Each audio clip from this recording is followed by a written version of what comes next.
My name is Ekansh Jain. My name is Yansh Bird. Today we have our project with us so that we can showcase for the ADL Marathon project. This is a water purifier. This is made in line with SDG 6, clear water and sanitation. This water purifier consists of an Arduino Uno, which is the microcontroller, an LCD display, and an I2C module to display the instructions, and has a Peltier module to heat the water and kill the bacteria.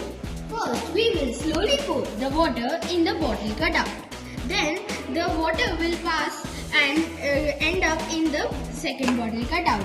And then the Peltier module will heat up the water, and the clean water will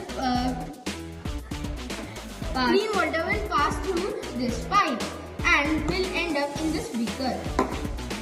It also consists the instructions of how to do it.